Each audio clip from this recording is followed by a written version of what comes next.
Assalamualaikum warahmatullahi wabarakatuh. Waalaikumsalam warahmatullahi Alhamdulillah wabarakatuh. rabbil alamin. Wassalatu wassalamu ala asrafil anbiya wal mursalin wa ala alihi wa ashabihi ajmain. Puji syukur ke Allah Subhanahu wa taala pada pagi hari ini kita dapat berhadir dalam rangka sidang disertasi doktor program doktor pendidikan IPS di Sekolah Pascasarjana Universitas Syahkuala. Dan tak lupa tentunya salawat dan salam senantiasa kita sanjung sajikan keharibaan Nabi besar Muhammad Sallallahu Alaihi Wasallam. Yang kami hormati promotor Profesor Dr. Rusli Yusuf MPD, ko-promotor 1 Profesor Dr. Isha MSI, ko-promotor 2 Profesor Dr. Husaini MA, para penelaah ahli terutama dari penguji luar institusi dari Universitas Lampung, Dr. Sugeng Widodo SPD MPD, penelaah ahli dari Universitas Syahkuala, Profesor Dr. Andes Amiruddin MKes dan Dr. Andes Niswanto MPD. Baiklah, dengan mengucapkan Bismillahirrahmanirrahim, sidang disertasi doktor ke-40, program studi doktor pendidikan IPS untuk saudara Daska Aziz, NPM 220930005003 pada hari ini Jumat, tanggal 4 Juli 2025, dengan ini saya buka. Sehubungan dengan karya ilmiah Promovendus yang berstatus Q1, Promovendus tidak mengikuti lagi ujian terbuka. Untuk itu, kepada promotor dipersilahkan membacakan laporan pertanggungjawaban akademik. Dipersilahkan kepada Prof. Rusli. Bismillahirrahmanirrahim. Assalamualaikum warahmatullahi wabarakatuh. Alhamdulillahirrahmanirrahim. Wassalatu wassalamu ala mursalin wa ala alihi wa sahbihi ajma'in. Puji syukur kita panjatkan Allah SWT yang mana sampai hari ini kita masih diberi kesempatan untuk melaksanakan yang menurut pikiran saya ini adalah sebagai pengabdian kita kepadanya. Yang saya muliakan Bapak Profesor Dr. Hajir sebagai ketua sidang pada hari ini, Bapak teman kita penguji luar institusi dari UNILA, Bapak Dr. Sugeng Widodo. Selamat bergabung Pak Widodo, Bapak Salam Pak, siap. Dan Ya. Bapak Profesor Amiruddin MKes serta Bapak Profesor Dr. Husaini. Yang paling berbahagia pada hari ini adalah Saudara Daska Aziz. Sebelum ujian disertasi ini kita mulai, saya diminta oleh pimpinan untuk membacakan pertanggungjawaban akademik oleh Saudara Daska. Kita tahu bahwa Promovendus Saudara Daska Aziz NIP 220930005003 adalah kandidat doktor dari program studi pendidikan IPS pada Sekolah Pascasarjana Universitas Syahkuala. Promovendus telah melakukan penelitian untuk menyelesaikan disertasinya dengan judul pengembangan proyek penguatan profil pelajar Pancasila, gaya hidup berkelanjutan melalui Grand Life Education Habit pada Sekolah Penggerak SMP Negeri Provinsi Aceh.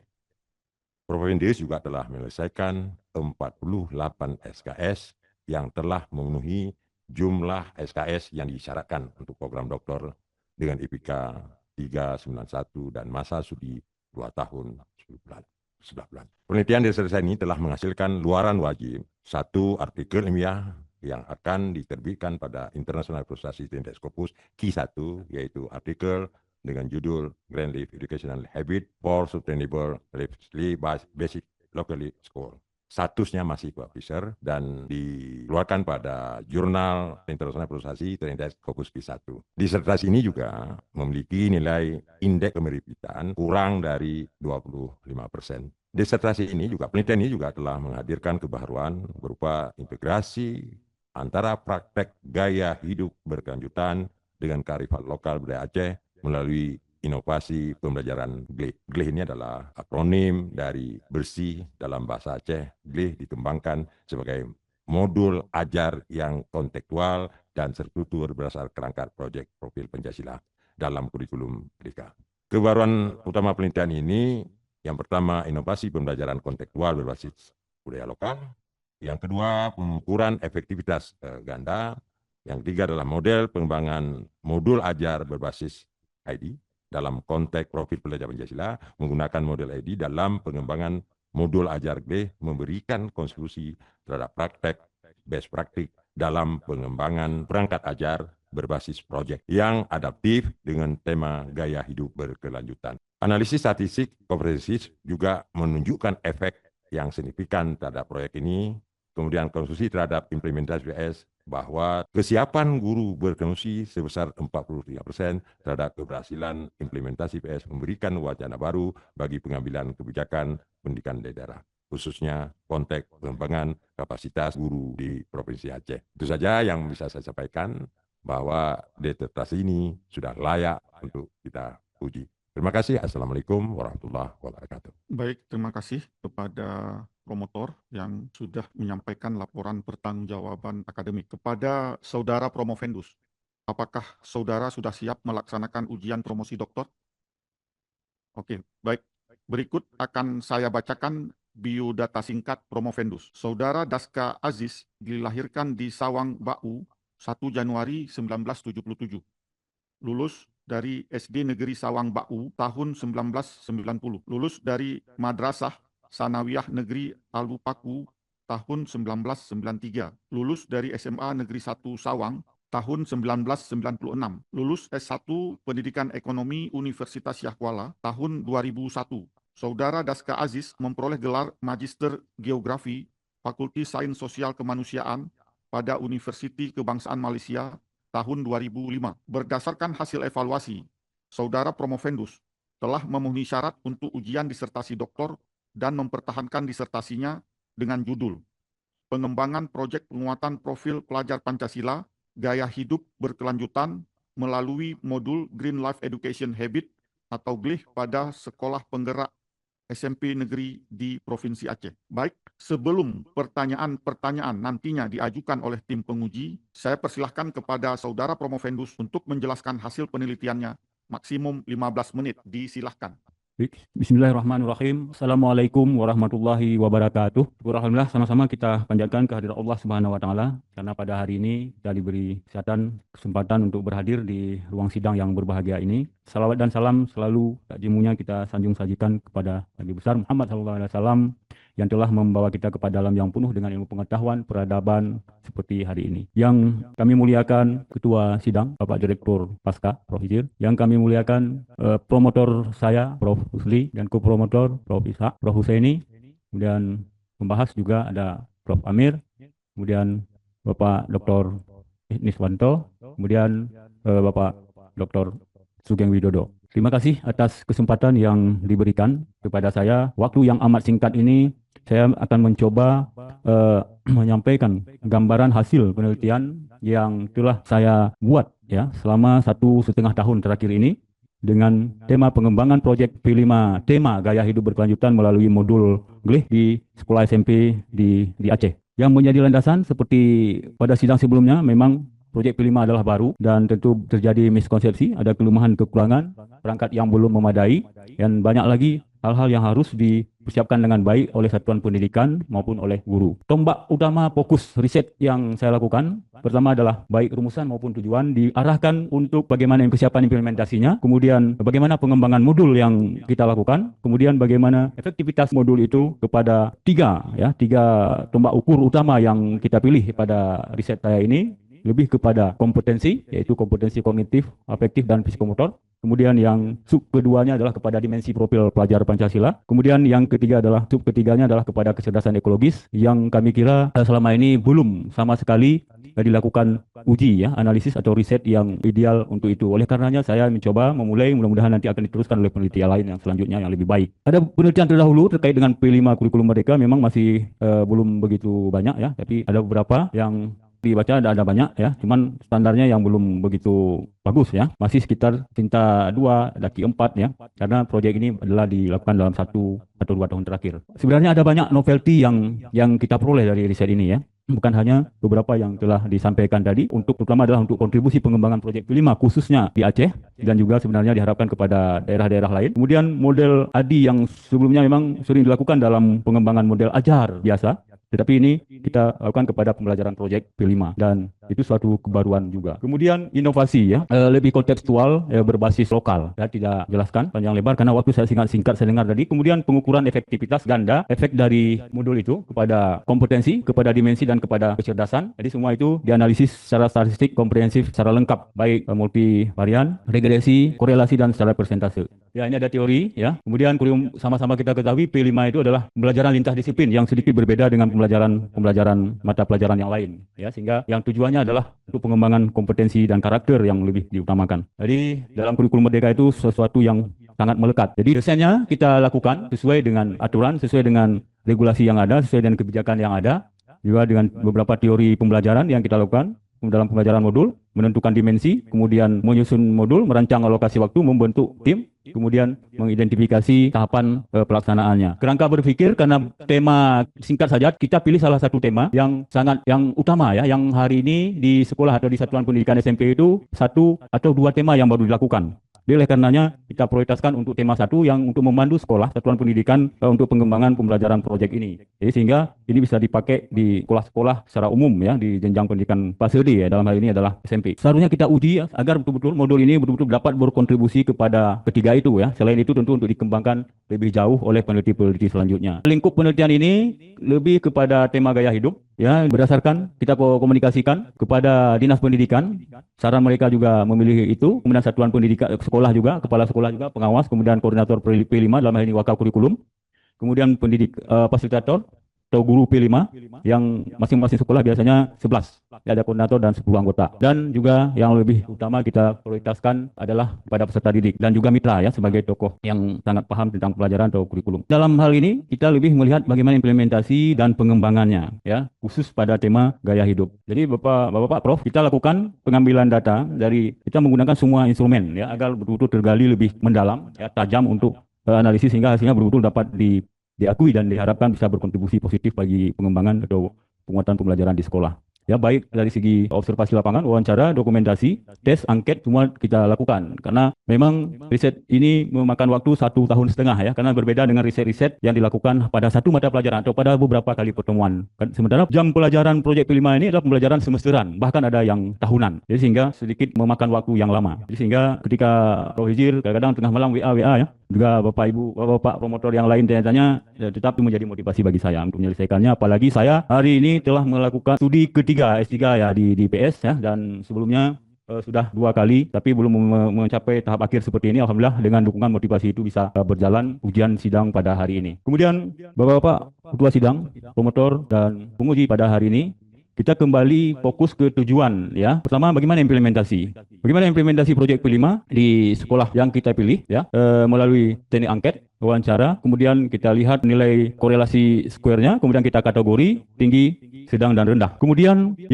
tujuan yang kedua adalah bagaimana pengembangan modul tadi ya, melalui tahap analisis, tahap desain, kemudian tahap pengembangan, kemudian tahap implementasi dan tahap evaluasi ya, melalui wawancara, FGD, kajian literatur, angket, kemudian tes, angket 2 kali ya. Kemudian kita validasi instrumennya dengan beberapa ahli yang expert di bidang itu, khususnya kita validasi dengan ahli kaitan dengan perancangan modul itu dengan Prof. Elizar. Kemudian kaitan dengan bahasa itu kemarin kita selalu diskusi dengan Pak Muklis dan Pak Denny. Ahli substansi atau isi kita selalu diskusi karena kita anggap Dr. Mirza Despandi bidang kecerdasan ekologis ya, bidang lingkungan selalu juga kita konsultasikan. Kemudian yang tujuan ketiga itu seperti saya sampaikan tadi, melihat bagaimana efektivitas modul yang kita siapkan dengan cukup baik ini terhadap penguatan ya, atau terhadap peningkatan kompetensi, karakter, dimensi dan kecerdasan ekologis anak didik di sekolah yang kita pilih ya, melalui tes, melalui angket ya, kita uji efektivitasnya, kemudian statistik diferensial uji anafalnya bagaimana, kemudian statistik diferensial uji korelasi juga kita lakukan ya. Kemudian ya, langsung saja hasil dari tujuan pertama itu, kesiapan guru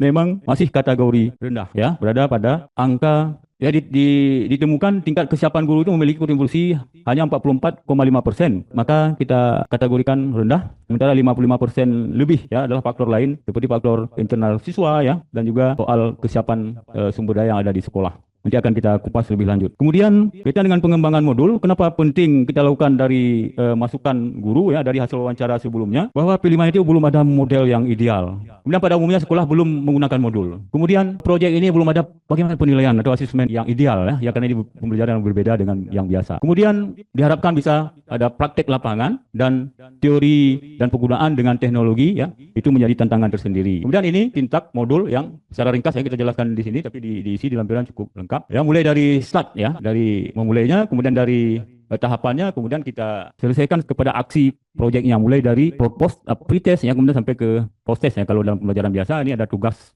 diagnostik ya, kita adopt istilah-istilah lokal yang terutama untuk di luar Kota Banda Aceh, sampai proyek ini bisa musyraya ya. Musyraya itu adalah kampanye. Ya, kampanye, kemudian di perlombaan ya, perayaan dan seterusnya ya. Saya kira karena waktu sangat singkat ya, tapi di artikel inilah yang kita jelaskan dengan baik secara linguistik atau kebahasaannya. Kemudian yang tujuan kedua, pertama itu adalah tingkat kognitif peserta didik, peningkatannya itu rata-rata pada kategori sedang. Oh ya, sebelum itu penilaian dari ahli itu kelayakan modul 93%, dari segi materi, dari segi bahasa 97%, kemudian mudah ya, sesuai dengan tujuan, dipahami, ringkas, kemudian tidak multitafsir dan seterusnya. Kemudian dari segi perancangan juga demikian, sudah cukup layak ya, karena dianggap ideal untuk pembelajaran semesteran seperti yang kebutuhan hasil konsultasi juga dengan fasilitator dan koordinator P5 di sekolah. Jadi rata-rata penilaiannya pengembangan modul ini cukup atau sangat layak. Kemudian kita coba uji bagaimana pengembangan modul ini rata-rata kepada kognitif itu angkanya 55, kepada afektif 47, kemudian yang lebih tinggi yang kemarin dipertanyakan bahwa pembelajaran seharusnya itu lebih ke afektif ya. Tapi ini kenapa psikomotornya lebih tinggi? Rupanya memang kelemahan dari modul ini lebih kepada motivasi ya, lebih kepada keterampilan anak-anak, sehingga yang lain juga lebih sedikit kurang dari dimensi psikomotornya ya, lebih tinggi di situ. Itu bisa kita lihat dari uji awal dan uji akhir ya, yang biru, kemudian yang coklat itu uji akhir ya, itu kira-kira simulasinya seperti gambar di bawah. Kemudian kepada pengembangan modul itu kepada dimensi profil, kita tahu dimensi profil itu ada beriman, bertakwa, kemudian kebinekaan global, bergotong royong, kemudian dimensi mandiri, bernalar kritis ya, kemudian kreatif. Nah, jadi ini juga demikian, rata-rata pada kategori sedang. Tapi yang paling di sini adalah pada persentase dimensi kebinekaan global. Ini lebih ke bagaimana anak-anak bisa berkolaborasi dengan baik ya sesamanya. Guru dan koordinator P5 berkolaborasi dengan baik dalam pelaksanaan proyek, termasuk juga dalam hal bergotong royong. Tapi rata-rata secara umum sudah cukup baik ya, tapi nilainya adalah sedang. Kemudian tujuan kedua, masih tujuan kedua, tetapi pada item 23 kita juga lihat pengembangan modul ini kepada kecerdasan ekologis, baik dalam konteks kesadaran, sikap peduli, kemudian perilaku ramah, tanggung jawab, kemudian dalam aksi dan seterusnya. Itu dari uji awal ini kita bandingkan dengan uji akhir ya, perkembangannya kita lihat sedikit meningkat ya, pada kecerdasan yang tinggi bagi anak itu dari 198 itu naik menjadi 200. Jadi sedikit terjadi peningkatan dalam hal kecerdasan ekologis. Nanti analisisnya lebih jauh kita akan lihat ke depannya. Kemudian pengembangan modul jadi mendapat respon yang sangat baik ya, baik di saat intervensi maupun setelah intervensi pembelajaran pengembangan modul tersebut. Kemudian respon anak didik kita bisa lihat sebelah kanan. Kalau kita lihat rata-rata responnya pada indikator menarik ya, kemudian belum pernah memang ya, kemudian meningkat ya dia dari respon anak-anaknya, kemudian juga mudah dipahami, dijalankan, kemudian juga mudah ya dilakukan. Jadi sehingga respon bisa dianggap mendapat respon positif. Kemudian tujuan 31, jadi efektivitas modul kemarin Prof. Anies mempertanyakan itu, jadi kita sudah sampaikan bahwa pada hari ini memang nilai kontribusinya karena lebih banyak di psikomotor ya. Seperti saya sampaikan tadi, ditemukan memang angka rata-rata engage psikomotor itu lebih besar dibandingkan dengan kognitif afektif, karena memang pada GLIH sendiri memang lebih dominan pada pembuatan proyek seperti kampanye lingkungan melalui poster kan, kemudian proyek-proyek lainnya. Jadi oleh karenanya peserta didik yang diimplementasikan dalam sintaks pembelajarannya itu lebih dikembangkan, sebelumnya dipengaruhi nilai-nilai, dan itu menjadi kelemahan tersendiri ya, sehingga tidak linear bagi peningkatan ya, atau penguatan pada kompetensi afektif dan kognitif. Tapi kalau dilihat dari nilai kontribusi ya, dari uji pengaruh yang kita lakukan itu rata-rata signifikan, kemudian yang apalagi yang kompetensi motornya ya. Kemudian saya coba juga mengelaborasi bagaimana korelasi antar dimensi ya, kemarin juga dipertanyakan ya. Ada di atas 0,1 ya kognitif afektifnya, kemudian kognitif psikomotornya juga demikian, kemudian afektif psikomotor juga demikian, sehingga kita simpulkan di sini sementara adalah berkorelasi. Kemudian efektivitas modul ya kepada dimensi profil pelajar Pancasila juga demikian ya. GLIH modul kita ini yang tinggi 34, yang sedang 34, kemudian yang rendah jadi tergolong sedang ya, rata-rata baik kepada dimensi berakhlak mulia ya, kebinekaan global, gotong royong, mandiri, bernalar kritis, kreatif ya, itu rata-rata tergolong sedang. Tetapi juga kita lakukan analisis antar dimensi ya di bawah Prof. Jadi dari hasil itu juga korelasinya tergolong sedang. Jadi antar dimensi kita elaborasi sesama dimensi yang ada, yang keseluruhannya. Kemudian kepada komponen kecerdasan ekologis. Ini dapat kita lihat bahwa GLEH ini sangat berkontribusi ya, dengan kalau kita lihat di nilai ini rata-rata pada hasil nilai kontribusi dari uji pengaruh itu ya ada 48, 52, 70, 61, kemudian 66, jadi rata-rata signifikan. Kemudian secara umum GLEH terhadap kecerdasan ekologis ya juga kita lakukan, dia memiliki dampak signifikan secara simultan ya terhadap variabel dependen dalam model ini. Jadi sehingga GLEH gaya hidup ini kepada dimensi kecerdasan ekologis juga signifikan. Jadi ini praktek proyek yang kita lakukan ya untuk menguji efektivitasnya. Ini yang kemarin sebenarnya tidak cukup waktu ya.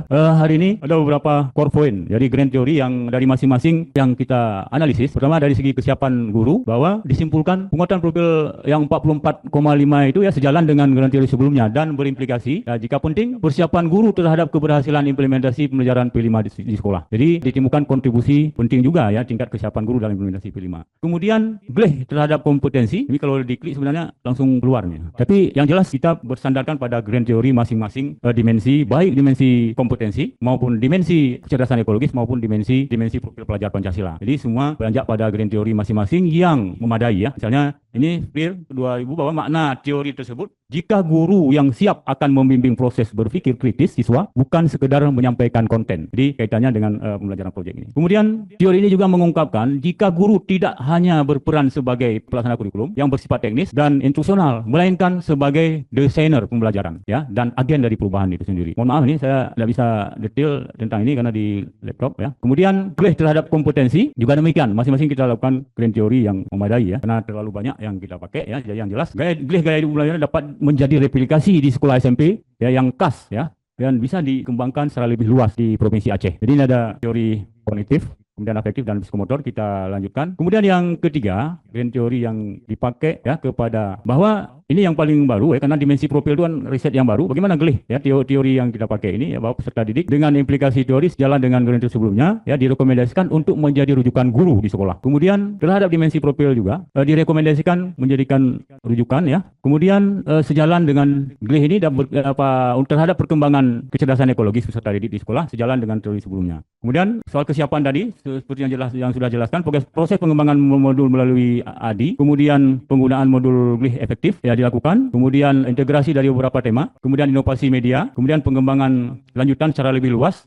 dalam menginovasi beberapa tema dalam satu perangkat pembelajaran dan memperhatikan perkembangan ke 6 dimensi profil pelajar Pancasila secara efektif ya bagi peserta didik ke depannya. Kemudian bagi Dinas Pendidikan sarankan karena ini efektif ya mudah-mudahan bisa digunakan. Kemudian bagi sekolah, bagi guru dan bagi peserta didik pengembangan lanjutan bisa saja dilakukan per masing-masing stakeholder terutama adalah fasilitator atau guru P5 atau bagi peserta didik. Jadi ada beberapa keluaran ini kita ada modul yang sudah kita ikan, kemudian ada sintak yang juga sudah kita ikan, kemudian ada hasil laporan penelitian, kemudian ada 6 haki yang sudah selesai yang tapi tidak kita di sini berdasarkan hasil penelitiannya. Kemudian artikel ini sudah online bukan lagi publis ya, sudah publish. Kemudian ada 4 semuanya sudah aseptik tapi belum kita bayar. Kemudian lagi on review itu ada 2. Jadi juga kita sudah buku hari ini keluar sepertinya ISBN-nya Prof. Ini kalau kita klik semua ini artikel dan lain-lain bisa keluar sebenarnya di link yang sudah kita siapkan ya termasuk yang lain-lainnya. Baik, terima kasih Prof Ketua Sidang pada hari ini. Mudah-mudahan forum ini dapat memperkaya atau mempertajam arah riset kita itu agar lebih menjadi penambahan atau masukan lebih lanjut ya untuk riset-riset yang akan datang. Demikian saya kembalikan kepada Ketua Sidang. Oke, baik. Terima kasih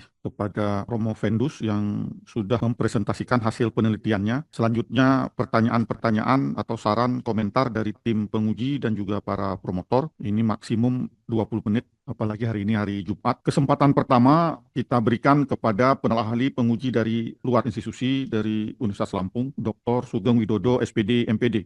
Kepada Pak Sugeng disilahkan. Baik, terima kasih. Assalamualaikum warahmatullahi wabarakatuh. Waalaikumsalam warahmatullahi wabarakatuh. Alhamdulillahirrahmanirrahim. Salatu wassalamu ala asrofil anbiya'i wal mursalin wa ala alihi wa sahbihi ajma'in amma ba'du. Yang kami hormati Bapak Profesor Hizir selaku Ketua Sidang, Bapak Promotor Profesor Rusli, para co-promotor Profesor Ishak, Profesor Husaini yang saya hormati, dan juga ada penguji Profesor Amiruddin dan Bapak Dr.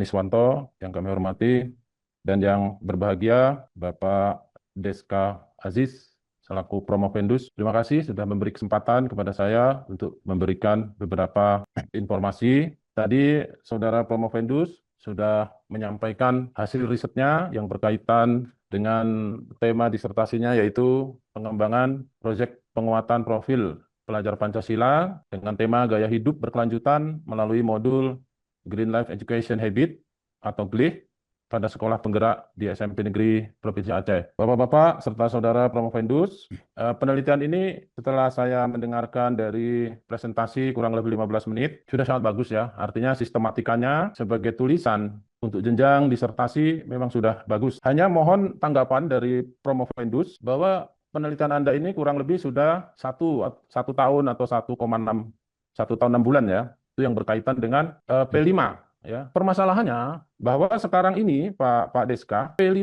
ini sudah diganti dengan istilah dimensi profil lulusan. Jadi P5 ini sekarang seolah-olah akan ditinggalkan. Padahal penelitian untuk kelas disertasi itu harus konstektual. Tadi sudah dinyatakan konstektualnya adalah kearifan lokal berkaitan dengan modul ajar yaitu GLE. Oke, itu sangat bagus. Nah, mungkin Bapak nanti bisa memberi tanggapan. Bagaimana kalau ada yang bertanya, Pak, disertasi Anda itu sekarang sudah nggak berlaku lagi P5. P5 ini dengan menteri yang baru itu sudah diganti dengan istilah dimensi profil lulusan. Jadi seolah-olah penelitian Bapak ini sudah nggak update. Nah, itu yang pertama. Yang kedua, istilah sekolah penggerak juga sudah nggak ada lagi Pak sekarang. Ada permennya itu kan baru-baru ini kan sudah diganti. Sekarang justru yang ada itu malah sekolah rakyat di bawah Kementerian Sosial. Sama sekolah di Nusantara di bawah Wamen itu Pak, yang nanti disiapkan untuk bekerja ke luar negeri. Ya. Nah, itu mungkin nanti bisa tanggapannya. Kemudian untuk novelty ya, novelty ini kalau bisa Pak, modul Bapak ini jangan hanya di wilayah Aceh Pak. Kalau bisa ini apa namanya untuk skala nasional. Jadi bisa digunakan secara nasional, bukan hanya wilayah Aceh. Kalau kearifan lokalnya oke Aceh ya, itu sangat bagus konstektualnya. Jadi itu saja Pak, mungkin Bapak bisa berargumen bagaimana tanggapan Bapak terhadap disertasi Bapak ini, yang mana bahwa P5 sekarang dan mungkin nanti akan ditinggalkan. Ya. Nah, ya silakan itu saja Pak. Mungkin saran dari nanti jawaban Bapak sekaligus saran saya kalau bisa Bapak memberi keterangan bahwa penelitian Bapak ini masih relevan dengan yang namanya dimensi profil lulusan sebagai penyempurnaan dari P5. Kalau temanya sudah oke Pak ya, temanya itu yang gaya hidup berkelanjutan, karena kita IPS saya rasa sudah cocok, alasannya pun sudah Bapak kemukakan. Mungkin itu Pak bisa ditanggapi sebentar. Terima kasih. Assalamualaikum warahmatullahi wabarakatuh. Baik, terima kasih Dr. Sugeng. Jadi yang diganti adalah sekolah penggerak ya, tidak dihentikan. Berarti semua sekolah itu menjadi sekolah penggerak ya, sehingga pada beberapa bulan terakhir ini beban imbasan atau kewajiban imbasan dari sekolah penggerak itu sudah dicabut. Jadi sehingga menjadi tantangan tersendiri bagi guru-guru dan bagi satuan pendidikan masing-masing. Kemudian terkait P5 ya, itu mungkin Pak Dr. Sugeng bahwa transformasi P5 ke P7 itu hanya bertambah kepada dimensi komunikasi dan dimensi satu lagi apa namanya. Jadi dari P5 ke P7 itu hanya bertambah itu. Jadi kesehatan, satunya kesehatan Pak. Ya, kesehatan ya, satu lagi. Sebenarnya intinya tema gaya hidup itu selama ini adalah kesehatan. Ya kan? Hanya cuma itu saja. Justru saya sebenarnya kalau kita analisis ya, apalagi melihat kesiapan sekolah, melihat fasilitas sekolah, kemudian melihat keseimbangan jam pelajaran, justru lebih ideal masih P5 ya, menurut saya. Jangan dipaksakan mesti P7 karena memang tema kesehatan ya, tema lingkungan itu memang susah ya untuk dipisahkan ya. Jadi sehingga saya kira ini apakah ini betul-betul pasti ditransformasikan ke P7 atau saya yakin tetap bertahan di P5. Jadi di satuan pendidikan baik di sekolah madrasah berbasis agama maupun sekolah umum juga demikian. Jadi semua jenjang pendidikan masih menggunakan yang konsep yang ada. Karena hari ini sepertinya arah dari perubahan atau peninjauan kembali regulasi yang ada itu dari menteri baru juga sepertinya belum ya. Dari Kemenak juga demikian. Jadi ada P5 Rahmatalil Alaminnya atau P5 RA-nya. Yang dicabut adalah program sekolah penggeraknya Pak Dr. Sugeng ya, seperti sama-sama kita ketahui. Jadi terkait dengan riset proyek P5 selama 1,5 tahun ini, karena P5 juga baru 2 tahun efektifnya, 1 tahun lah. Jadi baru menjalankan 1 atau 2 tema. Jadi oleh karenanya sangat dibutuhkan ya, kalaupun nanti ditambah 2 dimensi lagi, akan tetapi ini menjadi bekal, menjadi dasar, menjadi pijakan, dan belum ada sama sekali ahli. Ini hanya kita mempersiapkan untuk Aceh. Ya, yang belum, apalagi untuk skala nasional Pak Dr. Sugeng. Jadi oleh karenanya nanti akan baik peneliti lain atau dalam riset-riset kita selanjutnya tentu akan kita kembangkan secara bersama-sama berkolaborasi dengan kawan-kawan LPTK di luar Aceh ya untuk kesempurnaan kurikulum atau pembelajaran proyek P5 ataupun P7 ya di kurikulum Merdeka ke depannya. Kurikulum Merdeka juga tidak mungkin dicabut menurut saya. Jadi saya kira Demikian ya, kekokohan itu tetap pasti dipertahankan. Yang kalau saya menamakan tidak ada istilah perubahan-perubahan kurikulum. Yang ada hanya transformasi. Yang menyebutkan perubahan-perubahan kurikulum itu sepertinya adalah sesuatu yang memang belum memahami hakikat dari pembelajaran atau pendidikan itu sendiri. Ya. Sehingga kurikulum tentu menyesuaikan dengan perkembangan zaman, menyesuaikan sesuai kemajuan teknologi, ya, baik di negara, antar negara, apalagi kita semua akan bersanding ya dengan berbagai negara-negara maju ke depannya, sehingga kita baik secara langsung maupun tidak langsung akan tertarik ya, atau ditarik dengan perkembangan atau kemajuan pendidikan, ilmu pendidikan dan teknologi. Saya kira itu Pak Bapak Dr. Sugeng, beberapa hal penting karena ini waktu terbatas ya. Mohon maaf juga ini sebenarnya banyak sekali yang harus kita bedah ya dari pertanyaan Pak Dr. Sugeng tadi. Kira demikian. Baik, terima kasih Pak Promovendus, Bapak Deska Aziz ya. Saya rasa riset dari Anda ini bisa dipertahankan Pak ya. Walaupun ada perubahan P5 menjadi istilahnya dimensi profil lulusan tadi yang ada 7 atau 8 itu masih relevan. Nah, mungkin nanti bisa diberi keterangan begitu ya Pak ya. Kemudian yang sintak dari GLE itu yang 1 sampai 20 itu Bapak sendiri yang mengembangkan Pak ya. Baik ya. Ya, Jadi oke. kita juga betul kita lakukan FGD, kita lakukan sosialisasi, kita lakukan validasi ahli, kemudian kita intern komunikasi betul modul ini bisa diterima ya sesuai dengan sintak pembelajaran yang baik ya, sesuai dengan jenjang sintak bagi sekolah tingkat SMP karena ini bukan sekolah SMA ya. Nanti kalau memang kita adopsi di sekolah SMA atau sekolah di fase A atau B, tentu kita sesuaikan dengan kemampuan atau kompetensi anak. Jadi ini betul-betul dari segi materi, dari segi substansi, dari segi bahasa, dari segi panduan itu betul-betul kita menyesuaikan dengan itu, termasuk mendorong sedikit tertarik, mudah dipahami dan seterusnya ya, sehingga pembelajaran proyek semesteran P5 ini itu juga kita pertimbangkan dari segi jam pelajarannya betul-betul ideal ya dari hasil. Kenapa kemarin kita pilih di sekolah yang sudah melakukan itu, yang sudah siap melakukan itu ya sebenarnya untuk melihat formulasi yang ideal sebuah modul ya, sebuah sintak. Nah, saya kira itu alasan kita pilih di sekolah itu yang memang sudah efektif ya menjalankan proyek P5 karena proyek P5 di sekolah-sekolah lain baru memulai ya. Jadi mudah-mudahan hasil penelitian kita baik modul maupun sintak ya, maupun laporan penelitian maupun kita juga siapkan buku Pak Sugeng, ini ada 4 buku yang sedang kita siapkan, satu dalam proses SBN ya terkait dengan 3 rumusan 1 buku, kemudian 1 buku tentang modifikasi dari modul tadi. Kira demikian Pak Dr. Sugeng. Baik, terima kasih Bapak Promovendus, Bapak Deska Aziz atas tanggapannya. Saya rasa cukup dari saya, Bapak Ketua Sidang, Bapak Profesor Nizir Sairi. Selamat siang. Assalamualaikum warahmatullahi wabarakatuh. Waalaikumsalam warahmatullahi wabarakatuh. Baik, terima kasih pada Pak Dr. Sugeng Widodo atas beberapa masukan ya, dan untuk tentunya ini menjadi pertimbangan juga dalam hal nanti di akhir, misalnya dalam kesimpulan ataupun dalam saran disertasinya nanti. Mohon dikoordinasikan lagi juga dengan para promotor dan co-promotor sesuai saran dari Pak Sugeng tadi. Ya. Berikutnya kami persilahkan adalah ahli penguji dari Universitas Syahkuala yang pertama Profesor Dr. Andes Amiruddin MKes. Silakan. Assalamualaikum warahmatullahi wabarakatuh. Waalaikumsalam warahmatullahi wabarakatuh.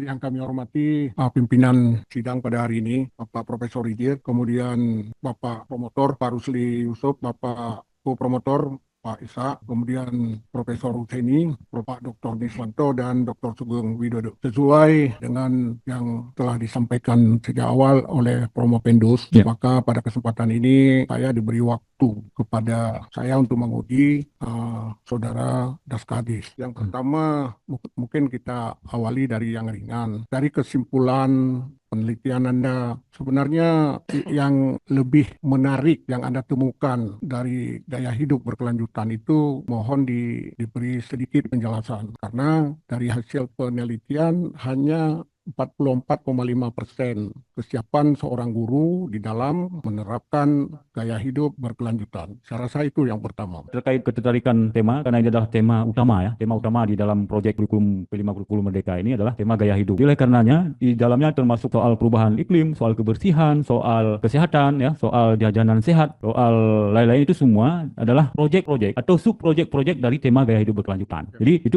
yang tadi dibelah seperti yang disampaikan oleh Dr. Sugeng tadi ya. Kita pilih tema utama ini.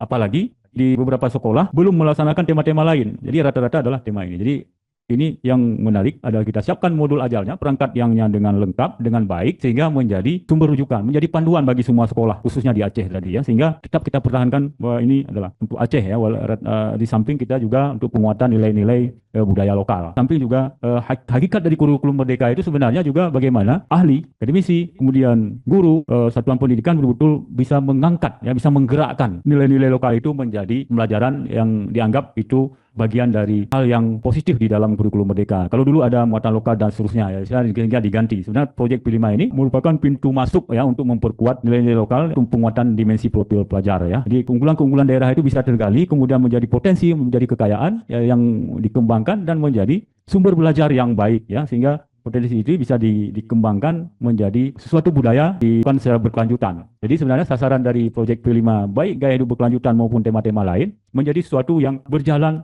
yang mulai dari persiapan, dari perencanaan, mulai pelaksanaan, kemudian bagaimana mengevaluasi proyek ini betul-betul bisa berjalan dengan baik, dengan efektif ya, sehingga kedepannya memudahkan proses pembelajaran di satuan pendidikan itu dengan baik ya, sehingga bisa berjalan secara normal. Nah, ini yang belum berjalan dengan baik, sehingga yang kita temukan ada kenapa sedang tadi memang perangkatnya belum ada, sumber dayanya terbatas, guru belum disosialisasikan, belum melakukan pelatihan-pelatihan dengan baik ya. Kemudian kita tahu penguatan IT guru juga, guru-guru kita belum maksimal, sementara pembelajaran proyek kemudian pembelajaran basis lokal itu juga menarik ya ketika dikombinasikan atau dikompilasikan dengan teknologi-teknologi yang ada, sehingga pembelajaran kontekstual ya berbasis audio visual dan seterusnya itu bisa berjalan dengan baik ya di hari-hari kedepannya ya, khususnya di semua satuan pendidikan termasuk satuan pendidikan di pelosok-pelosok Aceh. Jadi menarik bukan sebenarnya bukan hanya di modul, bukan hanya di sintak, bukan hanya di hasil penelitian. Sebenarnya ini lebih kepada pengembangan akademik, pengembangan kurikulum agar kurikulum Merdeka ini bisa bertahan dengan baik, bisa berjalan dengan baik, bisa berkelanjutan, betul-betul lebih berkualitas implementasinya, betul-betul pencapaian tujuan pembelajarannya bisa menjadi lompatan ya berbanding dengan kurikulum-kurikulum sebelumnya. Itu sebenarnya yang betul-betul ingin kita kejar ke sana ya, sebenarnya dalam rangka percepatan negara emas atau negara maju Indonesia 45 ini. Kira demikian Prof. Amir. Baik, Bapak Promependus. Yang kedua kita kaitkan dengan kecerdasan ekologis, yaitu kemampuan individu untuk memahami masalah tanggung jawab. Untuk itu, di dalam penerapan modul, apa saja yang menjadi pembelajaran yang arahnya kepada profil Pancasila. Mungkin itu selanjutnya. Ya, baik Prof. Amir. Jadi ini adalah memang modul proyek P5 yang sebenarnya tujuan utamanya adalah untuk penguatan dimensi profil atau P3 tadi ya. P5 adalah untuk P3, profil pelajar Pancasila ya sebenarnya ya, hakikatnya. P5 adalah proyeknya, seperti disampaikan Prof. Rusli kemarin, adalah gerakannya. Ya, kemudian pencapaiannya adalah dimensi profil pelajar Pancasila yang tadi sudah kita gambarkan. Ada dimensi gotong royong, ada dimensi bernalar kritis, ada kreatif, ya, ada teknologi, kemudian ada bagaimana bertakwa tadi, ya, ada 6 dimensi dari P3 itu sendiri. Jadi pencapaian pembelajaran baik berbasis modul maupun berbasis bahan ajar, ya, sebenarnya pencapaian adalah untuk penguatan kompetensi, penguatan karakter dimensi itu. Nah, itu yang kita lakukan, makanya uji dari yang kita sampaikan tadi signifikan, ya, walaupun kategorinya sedang, ya. Intinya apakah sumber dayanya yang terbatas, apakah lingkungannya belum disiapkan dengan baik, apakah fasilitator atau guru fasilitatornya dalam P5 itu disebut dengan guru fasilitator belum mempersiapkan diri dengan baik, ya, sehingga masih kategori sedang, sehingga hanya meningkat pada aspek komotor lebih tinggi sedikit, ya, karena dianggap ini adalah masih hura-hura, tapi hanya sekedar campaign, hanya sekedar perayaan seremoni seperti itu. Sebenarnya yang harus dikejar oleh guru untuk kompetensi dan untuk dimensi P3 itu sebenarnya bagaimana penilaiannya yang lebih baik juga masih belum ada. Itulah yang kita taruh, yang kita muat di dalam modul itu, di dalam hasil penelitian itu, agar guru bisa menjadi rujukan bagaimana asesmen yang baik bagi proyek P5 yang tentu kita tahu berbeda dengan pembelajaran biasa. Ya, dan pembelajaran P5 itu seperti kita tahu juga adalah pembelajaran multidisiplin. Itu saya yakin Prof. Dr. Sugeng sudah sangat paham itu, ya. Jadi karena beliau saya lihat sangat ini dengan kurikulum Merdeka. Jadi itu sebenarnya, ya, pencapaian dari proyek P5 ini adalah untuk penguatan dimensi, dan sebenarnya kompetensi ini adalah saran dari pembahas sebelumnya. Kemudian kecerdasan ekologis yang betul-betul itu tambahan dari saya. Karena saya mencoba mengkaitkan dengan bidang saya, bidang geografi, ya, sehingga ada sub rumusan tambahan, ya, yang ini, dan saya kira cukup berhubungan, ya, cukup berkaitan. Jadi sehingga juga kita akan lihat bagaimana efek jasnya, ya, ekor jasnya, bagaimana dampaknya, bagaimana kontribusinya juga bagi kecerdasan ekologis, karena apalagi proyek itu sangat berkaitan dengan pemulihan atau pemeliharaan atau pemuliaan lingkungan, sehingga itulah yang kita adop di dalam nilai lokal Pak Dr. Sugeng di dalam sintak itu sebenarnya, ya, bagaimana memulihkan, bagaimana memuliakan, bagaimana memelihara, bagaimana membersihkan dan seterusnya. Jadi itu memang semua dimensi menarik, Prof. Amir, ya, bukan hanya, jadi saya susah juga atau ke salah satu dimensi. Jadi semua dimensi menarik dan sama pentingnya, ya, sama pentingnya dan berkaitan, ya, satu dengan dimensi yang lain, sesuatu yang tidak bisa dipisahkan. Apalagi kita adalah pembelajaran ilmu sosial, ya. Pembelajaran ilmu sosial itu kita tahu untuk menghasilkan kompetensi atau hasil belajar sains eksakt, kalau lemah dalam pembelajaran sosial, ya, juga tidak tersampaikan dengan baik, ya, sains atau teknologi, ya, kalau adaptasi, kolaborasi, elaborasi dari nilai-nilai budaya sosial, esensi sosial itu tidak dilakukan dengan baik oleh guru, ya, oleh satuan pendidikan, baik dalam hal ini adalah fasilitator P5. Kira demikian, Prof. Amir. Dr.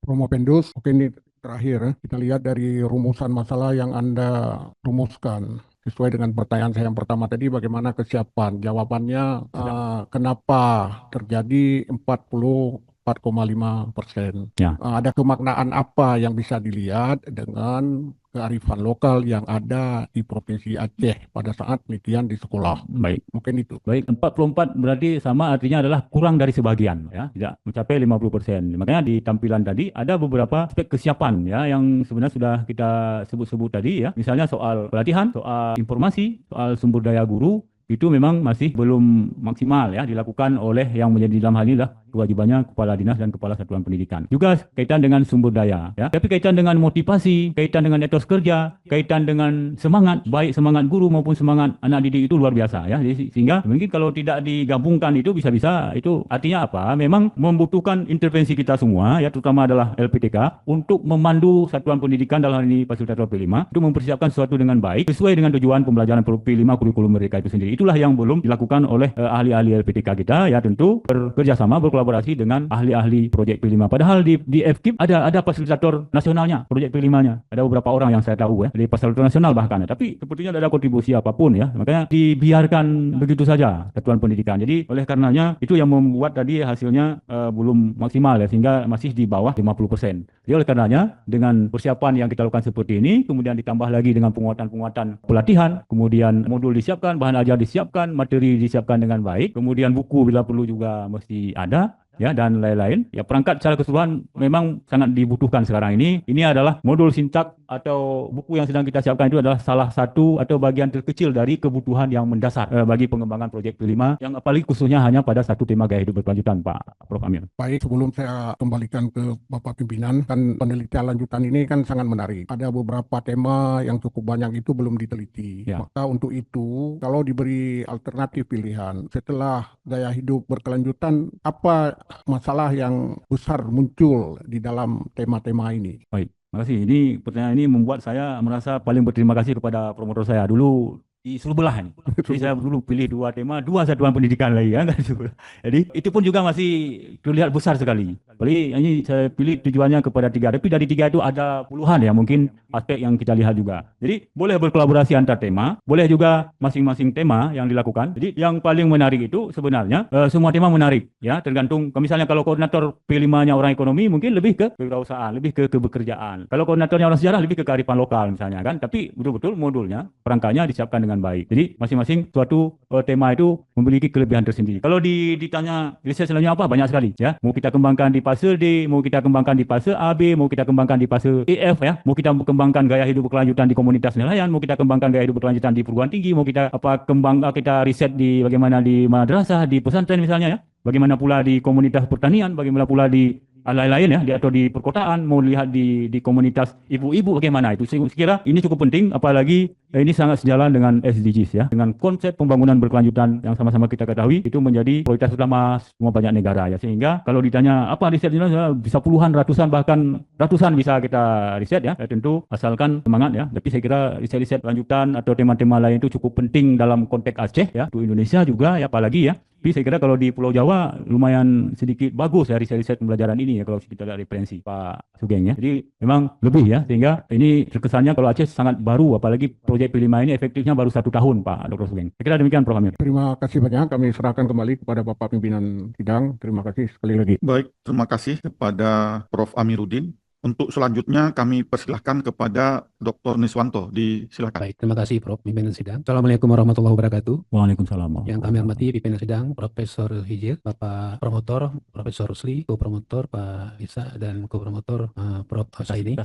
Kemudian penguji Pak Profesor Amiruddin dan Pak Dr. Sugeng dari Unila ya, dari Lampung ya. Ya. Baik, setelah mendengar penjelasan Formopindus yang berbahagia, kami sudah menyimak ulasan penjelasan tentang substansi disertasi ini, tentang pengembangan proyek penguatan profil pelajar Pancasila, tentang gaya hidup berkelanjutan melalui modul GLIH, Green Life Education Habit. Nah, kami sudah mencoba menangkap beberapa substansi isinya, namun mungkin perlu penjelasan yang lebih dalam untuk kami bisa memahami, supaya bisa memiliki kesamaan makna antara Formopindus dengan terutama saya dalam hal ini memaknai beberapa istilah dan kemudian yang kemudian kita lakukan atau kita laksanakan di dunia pendidikan. Sebagai suatu model pembelajaran di sekolah, P5 ini kan baik dia berkolaborasi antar semua bidang studi, semua guru, semua warga sekolah dia berkontribusi di dalamnya. Ini sesuatu yang bagus, yang baik. Pertanyaan saya yang pertama adalah, ini kan berhubungan juga dengan tujuan penelitian yang pertama, ya, menganalisis kesiapan implementasi tentang P5 ini di sekolah yang diteliti. Kalau kita bicara tentang kesiapan implementasi, di dalam riset R&D juga kan ada namanya semacam riset pendahuluan yang kita akan sinkronkan antara fakta lapangan dengan apa yang mau kita lakukan dengan kondisi di lapangan gitu ya,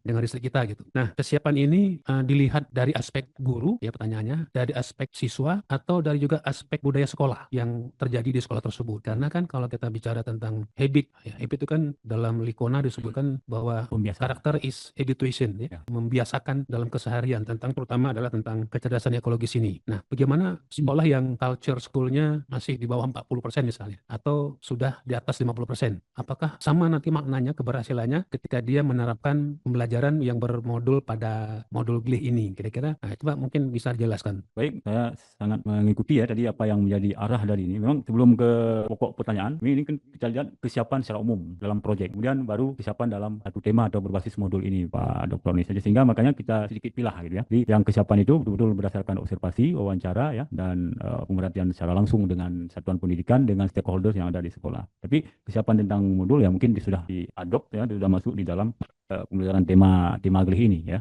tema gaya hidup berkelanjutan. Itu maksudnya ya. Kemudian ketika di bawah 50%, apakah memang ini tidak bisa dilanjutkan ya, atau seharusnya seperti apa? Nah, justru karena kesiapannya di bawah 50%, berarti kan perlu persiapan, perlu perencanaan ya, perlu konsep, perlu desain, ya, perlu strategi, perlu perancangan yang baik sebenarnya ya, sehingga kesiapan untuk proyek-proyek ke depan itu ya lebih siap ya, sehingga lebih efektif implementasi proyeknya.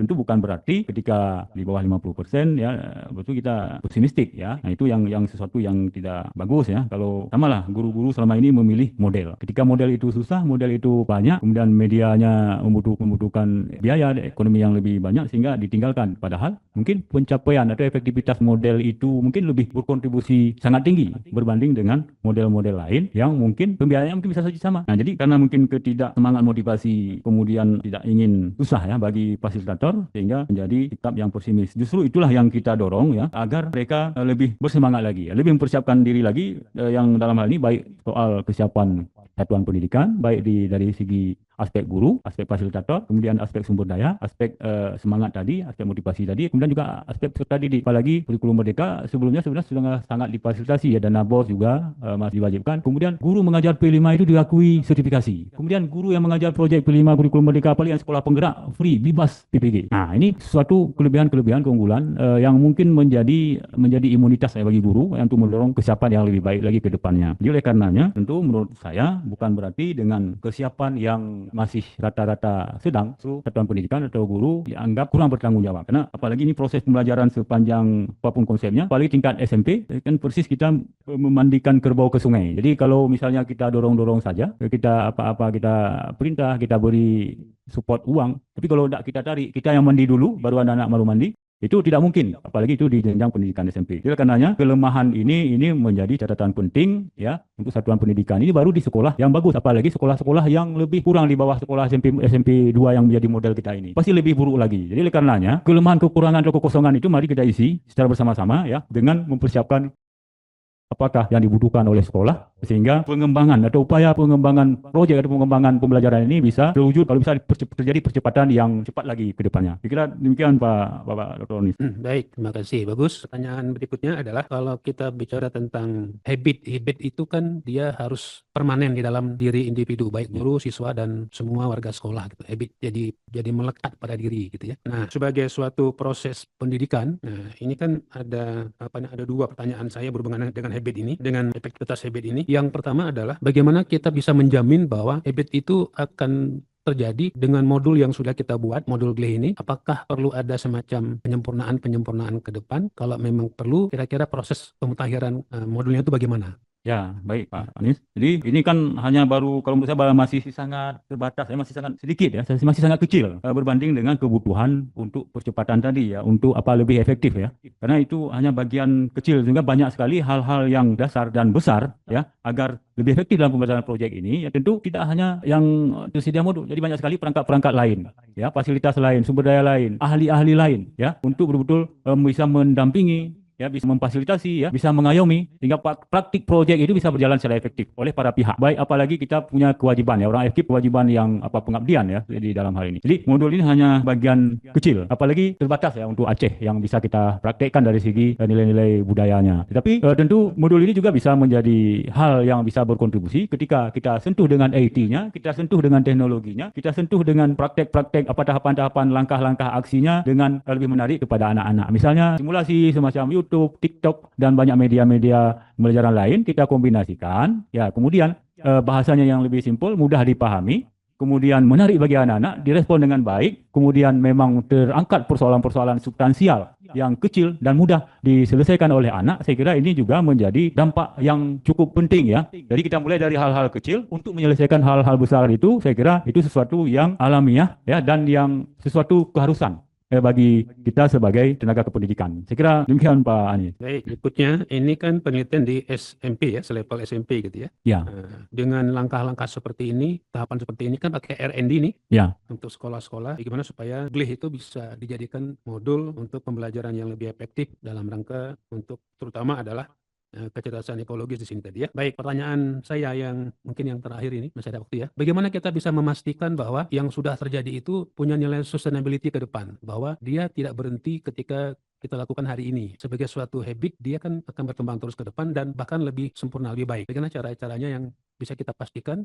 Di sini mungkin bisa dilihat juga dari sisi organisasi pendidikan yang lebih luas, misalnya Dinas Pendidikan, MPD atau MPA namanya sekarang, sehingga betul-betul dia berkontribusi terhadap pengembangan pembelajaran yang betul-betul berfokus kepada tadi versi Bapak Ensub dengan GLIH tadi ini. Ya. Bisa dijelaskan. Baik, intinya kesiapan kelembagaan ya, kalau saya tangkap tadi bukan mempersiapkan materi atau substansi ya, lebih ke itu. Sebenarnya kan ini yang kita lakukan hari ini adalah ke materi dan ke substansi, hal-hal yang kita kira sebagai dasar. Tetapi ketika itu tidak didukung, tidak mendapatkan sambutan ya, ketika misalnya pemangku kepentingan atau pejabat atau instansi terkait, ya bukan hanya dinas pendidikan sebenarnya, kemudian juga ada satuan NGO pendidikan selain perguruan tinggi ya, bukan hanya dinas pendidikan dan MPA. Bagaimana berkolaborasi dengan baik sehingga bisa berjalan dengan baik. Jadi selama ini kita sering ya konsultasi, kita FGD ya, itu menjadi hal-hal yang betul ya, seperti itu juga. Ini bagaimana supaya ini bisa berkelanjutan. Termasuk juga kita sering konsul dengan lembaga-lembaga pendidikan keagamaan atau madrasah, baik di MIN maupun MSEN. Juga demikian, mereka membutuhkan upaya-upaya pengembangan ya dalam konteks P5RA itu yang sebenarnya konsep dan esensialnya sama. Jadi oleh karenanya, bagaimana kebijakan ini bisa diimplementasikan secara lebih cepat, secara lebih baik, secara lebih efektif ya. Tentu pihak Komisi Pendidikan juga penting kami kira untuk kita sosialisasikan, sehingga dia, apalagi rata-rata mereka bukan orang perguruan tinggi ya, yang terkait dengan komisi-komisi itu. Sehingga apa yang terkait dengan perubahan transformasi kebijakan kurikulum ya, perubahan-perubahan yang ada tentang sistem pendidikan,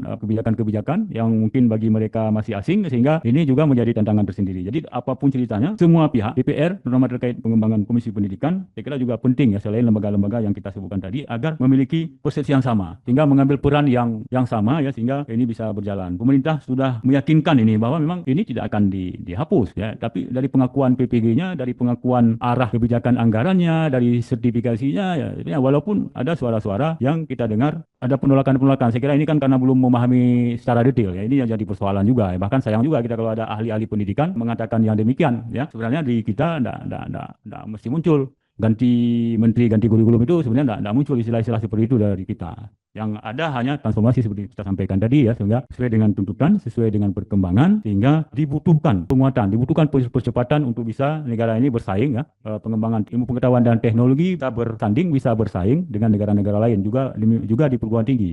Ya, ada ISO, ada macam-macam, ada akreditasi internasional dan menuntut kita untuk itu. Dan ini yang selama ini diabaikan oleh pemerintah kita, sehingga kenapa misalnya ranking kampus kita bawah-bawah kali? Karena kita nggak ikut mungkin selama ini, bisa jadi.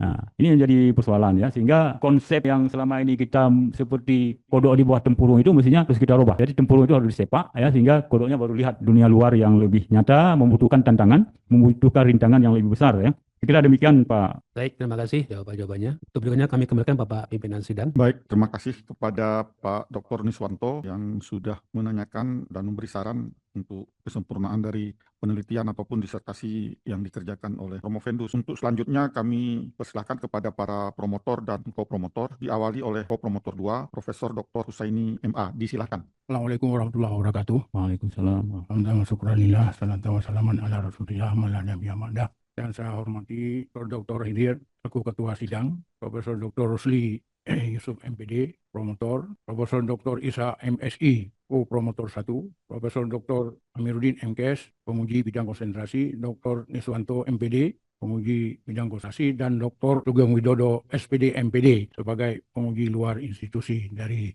Universitas Lampung. Baik, terima kasih atas kesempatan yang diberikan kepada saya. Menarik sekali apa yang dibicarakan pada hari ini. Saudara Aska Ajis yang amat berbahagia pada hari ini berbicara masalah GLE ya dalam bahasa Aceh. Tentu ini bahkan singkatan atau akronim dari bahasa Inggris ya. Tetapi sangat cocok apabila dikaitkan dengan bahasa Aceh. Ini merupakan sesuatu yang utama dan pertama dalam hidup dan kehidupan manusia. Sebenarnya di negara-negara Islam khususnya konsep GLE ini menjadi acuan utama. Tetapi dalam kenyataannya kadang-kadang konsep GLE ini lebih banyak yang berlaku di negara-negara yang bukan Islam. Nah sebenarnya kalau dikembangkan lebih luas lagi yang namanya GLE atau bersih ya dalam bahasa Indonesia atau bahasa Melayu, maka dimensinya bukan hanya bersih lahir saja, tetapi juga bersih lahir dan di dalam batin, singkirkan debu yang masih melekat. Nah, itu maksudnya.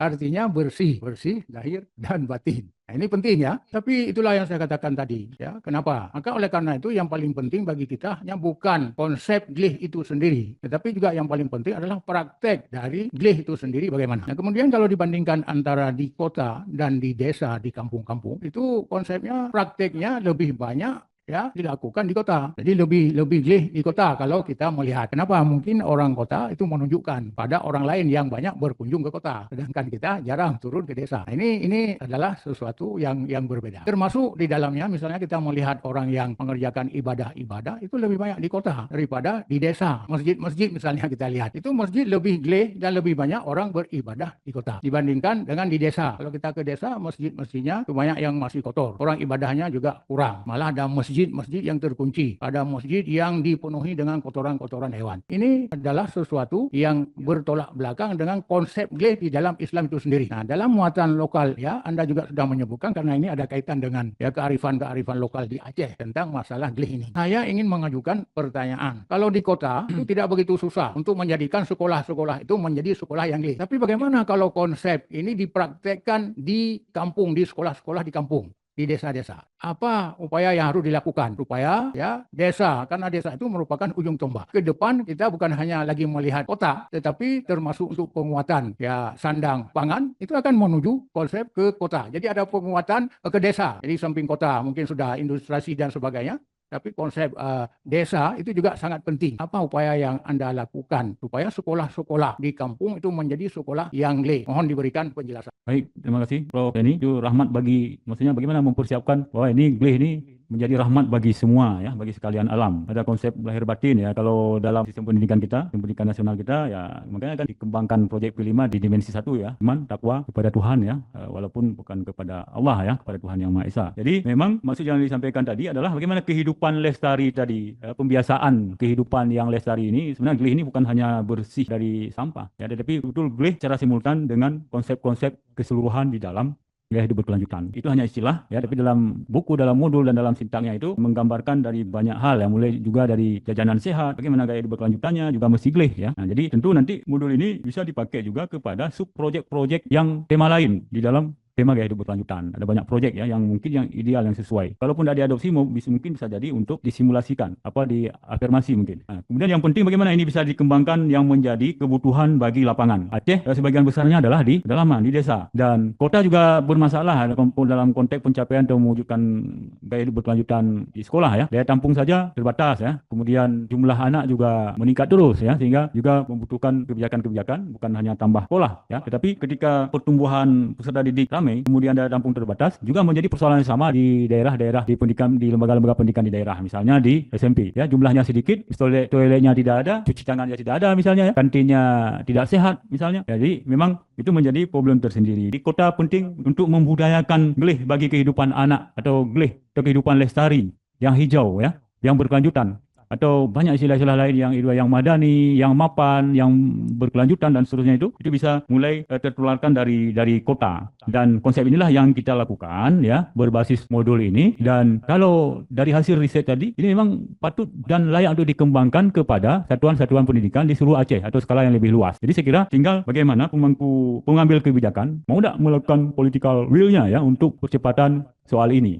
Tentu kalau hal ini disambut oleh Dinas Pendidikan, oleh pemerintah daerah, ini sesuatu hal yang positif dan bermakna bagi daerah-daerah yang membutuhkan. Yang seperti yang kita tahu, kita amati memang lembaga pendidikan seperti yang disampaikan Prof. Hussein ini menjadi hal yang mendasar. Saya ingat waktu SD dulu, misalnya kalau BAB-nya harus ke sungai, bersih, ada yang hanyut, ada yang meninggal, ada yang jatuh ketimpa batu dan seterusnya. Jadi oleh karenanya, security keberlanjutan agar mutu, ya, kualitas pendidikan di daerah kita, baik di jenjang SMP dan jenjang-jenjang lain, mestinya infrastruktur fasilitas itu cukup penting. Ya. Juga ada yang mengatakan penguatan kualitas itu mengabaikan infrastruktur juga hal yang tidak tepat sebenarnya, ya, menurut kita. Ini sebenarnya sesuatu hal yang secara simultan bersamaan, ya, samalah. Misalnya bagaimana penguatan mengurangi angka kemiskinan ketika infrastrukturnya tidak memadai. Nah, itu hal ini memang suatu tuntutan, suatu wajib, ya, kesiapan dalam hal sumber daya, lingkungan, fasilitas, ya, kemudian hal-hal lain untuk memperkuat atau untuk meningkatkan kualitas, di samping sistem manajemen, ya, pengelolaannya, kemudian mulai dari persiapan, sosialisasi, pelaksanaan, tapi betul-betul di audit, ya, betul-betul dievaluasi, dinilai secara berkelanjutan sehingga betul-betul efektif, bukan hanya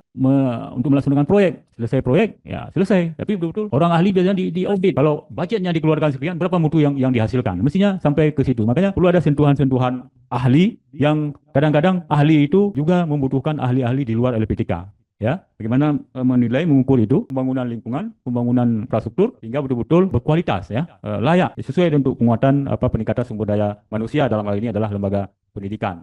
Saya kira demikian Prof. Husaini, ya. Sebenarnya panjang lebar yang kita sampaikan, karena waktu, mohon maaf. Ya, baik. Terima kasih. Sebenarnya juga saya ingin menanyakan lagi.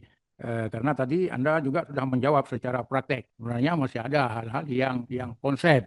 Karena dari modul yang Anda buat hampir 407 halaman, ya, itu kan sudah melebihi ini. Tentu ada upaya-upaya yang bisa diimplikasikan kepada sekolah. Ini kan termasuk, ya, semacam teori juga yang akan Anda terapkan nanti. Sedangkan prakteknya tadi juga Anda sudah sebutkan, misalnya harus ada, ya, stakeholder misalnya, ya, pemangku kepentingan yang bisa mengambil kebijakan. Nah, ini kalau menurut ini sudah berapa ya Anda buat? Sudah banyak, ya. Tapi ada hal lain mungkin yang bisa dibuat supaya ada berkelanjutan. Ini, ya, ada konsep keberlanjutannya di situ.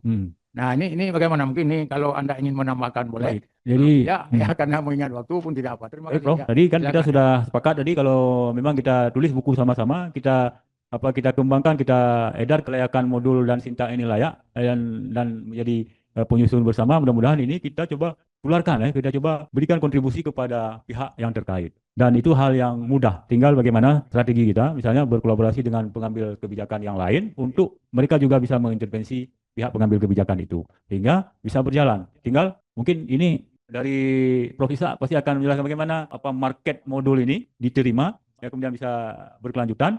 Saya kira ini juga penting, ya, meskipun di dalam perjalanan secara waktu bersamaan sambil kita sempurnakan hal-hal yang memang membutuhkan visi, ya, sambil kita, tapi secara umum tidak ada berarti, bahkan dari hasil penelitian sangat menarik, ya, bagi anak maupun bagi guru, bagi koordinator P5, bahkan bagi dinas pendidikan. Makanya saya kemarin menghadap Pak Hajir minta, bisa enggak ujian ini kita buka sedikit ke pihak luar, misalnya kan ke dinas pendidikan, ada beberapa kepala dinas minta bergabung, kepala sekolah penelitian kita juga minta bergabung, dan beberapa tim validasi kita, baik dari Unimed, Pak Dr. Sugeng, kita juga divalidasi oleh Prof. Darwin ini, Pak Sugeng, ya, instrumen kita, ya, di samping ada 6 validator semua, ya, baik kaitan dengan modul maupun kaitan dengan instrumen kita. Jadi demikian, ya, mudah-mudahan ini menjadi catatan penting yang disampaikan Prof. ini. Betul, tentu mesti kualitasnya ditingkatkan, dipertahankan, jadi nanti dibungkus dengan baik, ya. Tapi kalau kita klik di sana sudah lengkap sebenarnya itu, karena bukan laptop saya, ya, sudah lengkap.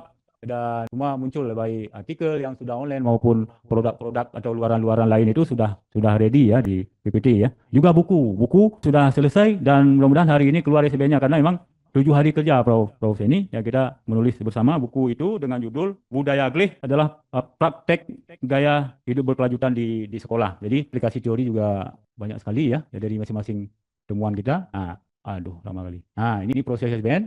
Salah satu buku dan 3 buku lagi dalam penyempurnaan. Nah, jadi kira demikian dan itu penulisnya bersama. Saya kira demikian Prof. Zeni, terima kasih masukannya dan sebenarnya sama ya seperti pertanyaan Pak Niswanto tadi. Ini mesti keberlanjutan. Kalau tidak ada keberlanjutan, tidak ada bermakna, ngapain capek-capek diteliti, apalagi ini riset kita itu sampai 1,5 tahun. Berbeda dengan riset-riset yang lain ya dalam pembelajaran pada materi tertentu, pada model tertentu.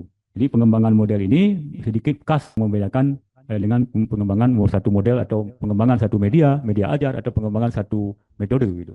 Ya, Dan baik ya, terima kasih. Terima kasih, Prof. Saya kembalikan kepada Ketua Sidang. Assalamualaikum warahmatullahi wabarakatuh. Oke, baik. Terima kasih pada Prof. Husaini. Untuk selanjutnya kami persilakan pada Prof. Ishak. Baik, masih. Yang saya hormati Ketua Sidang, tim penguji, tim promotor, dan istimewa kepada Saudara Promovendus Daska Aziz yang sudah berupaya sedemikian rupa sehingga hasil riset ini bisa menghasilkan modul dan juga buku ya. Artikel ada 4, Prof. Ya, artikel sudah dipublikasi. Sudah publikasi.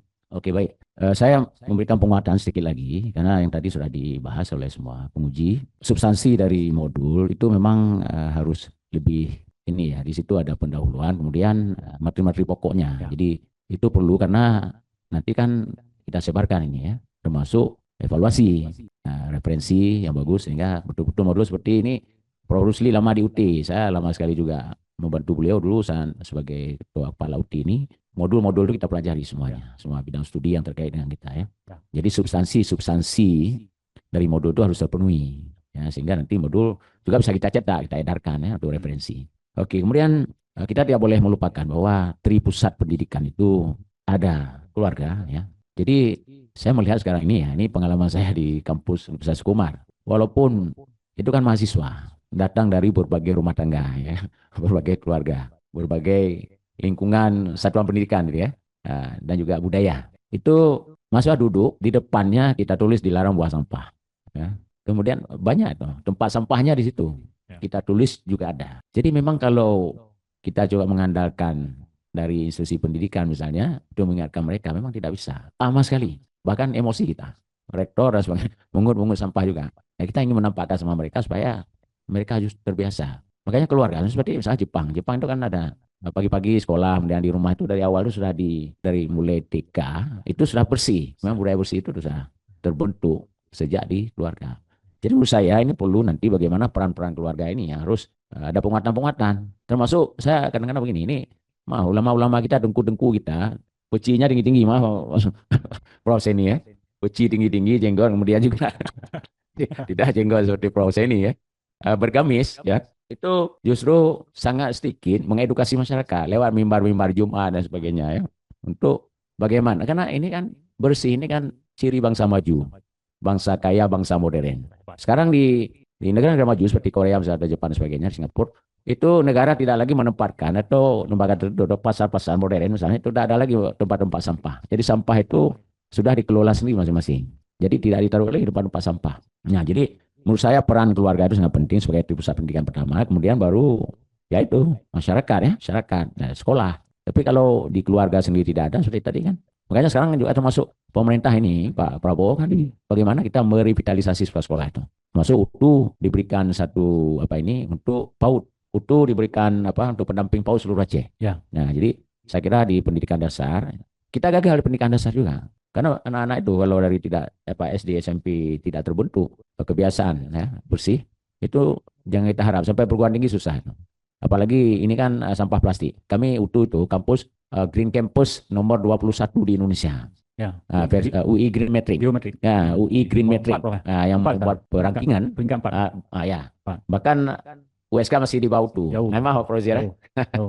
Ya, jadi itu ya. Kemudian kita juga dalam menyusun modul itu perlu juga capaian apa yang sering kita itu Pak Niswanto sering ngajar itu disebut dengan taksonomi Bloom, ya kan?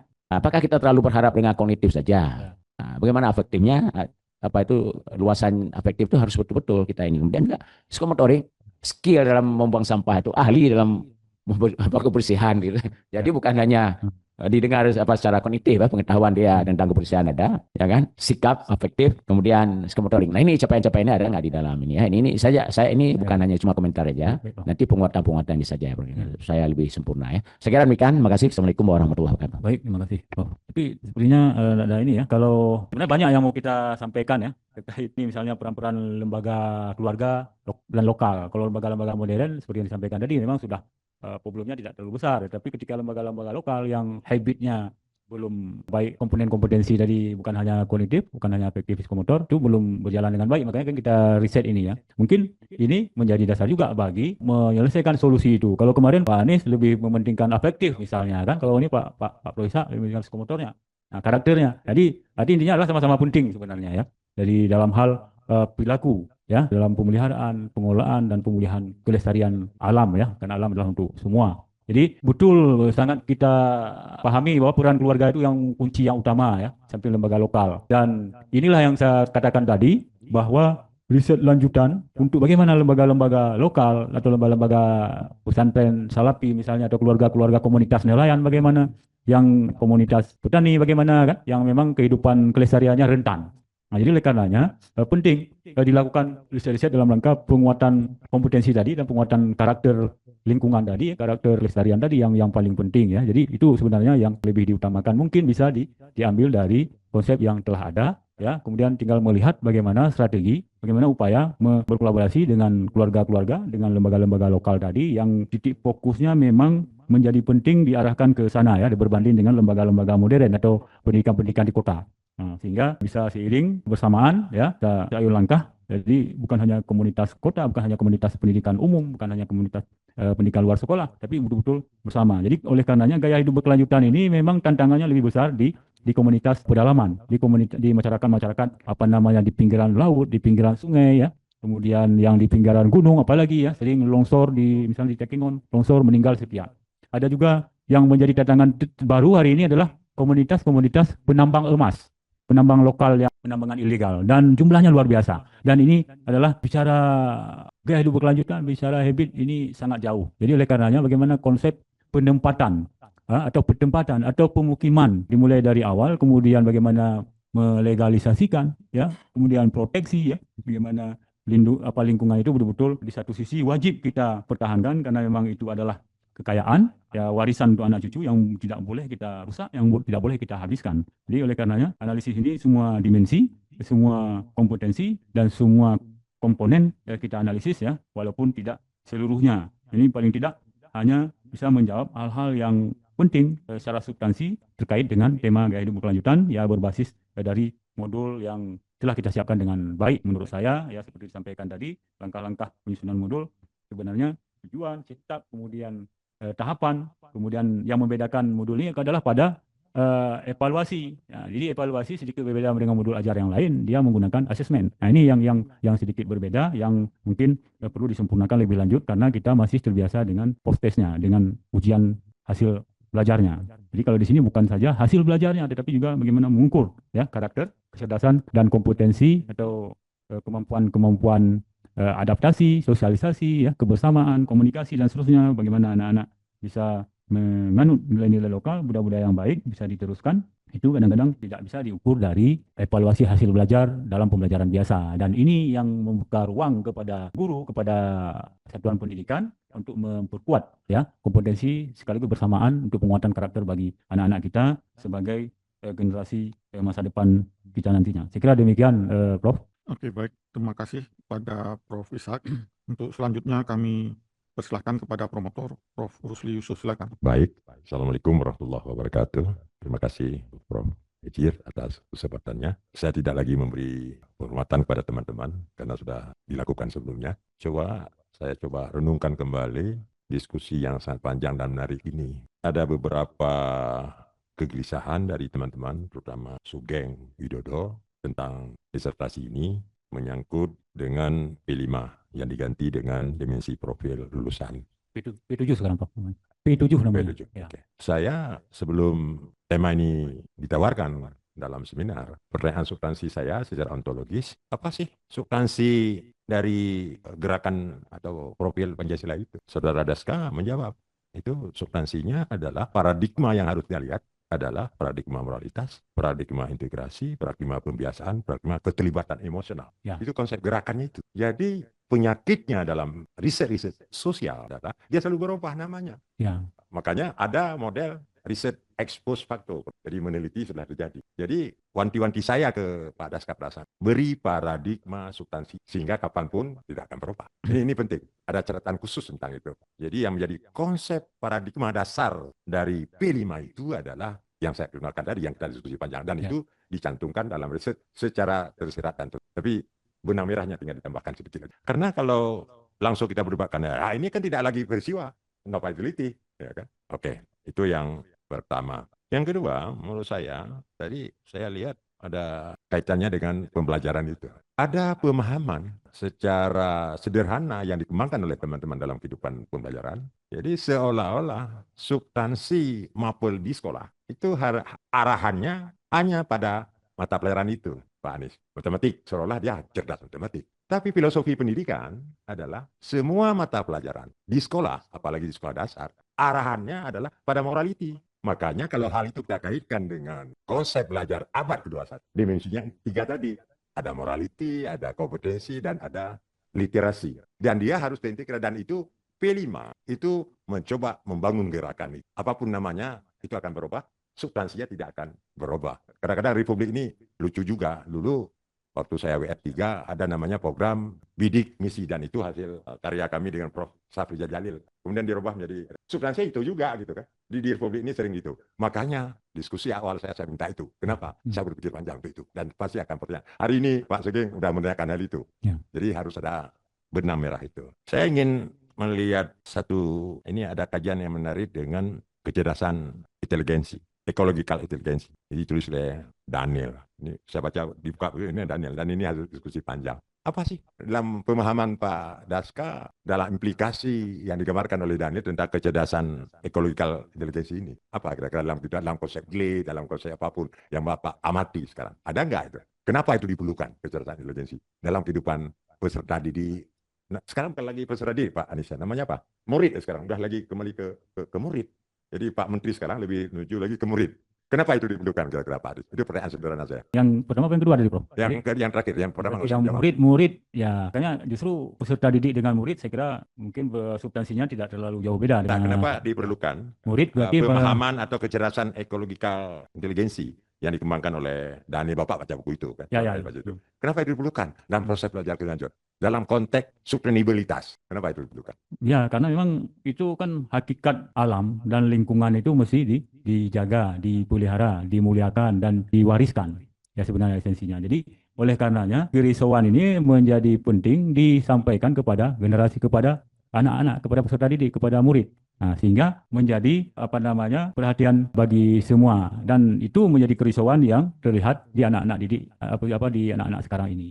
Jadi oleh karenanya apa yang disampaikan tadi ya itu dibutuhkan ya kecerdasan atau intelijen ekologikalnya yang penting ya bagi anak-anak didik ke depannya yang memang terjadi kemerosotan ya, krisis yang panjang ya selama ini, dan sampai hari ini belum ada strategi yang ideal ya, yang efektif untuk mewujudkan atau penguatan atau peningkatan ekologikal intelijen. Oke Pak Daska, terima kasih. Bukankah alam bisa meramu, bisa menjaga keberlanjutan sendiri? Kan itu konsepnya. Dalam orang berak, orang buah ini, dia masih bisa dalam tataran tentu. Ya. Bukankah begitu? Itu mungkin ada paradigma lain ya. Tapi ketika misalnya alam itulah untuk semua, udah adalah warisan untuk anak cucu, kita berarti kan posisinya menumpang di alam ini, dan kekayaan ini bukan milik kita. Berarti kalau ini kita rusak, tadi sama kita merampas hak kekayaan generasi yang akan datang. Jadi kalau misalnya, makanya sekarang pengembangan perlu dikembangkan prodi-prodi untuk pemuliaan alam, termasuk mitigasi bencana. Karena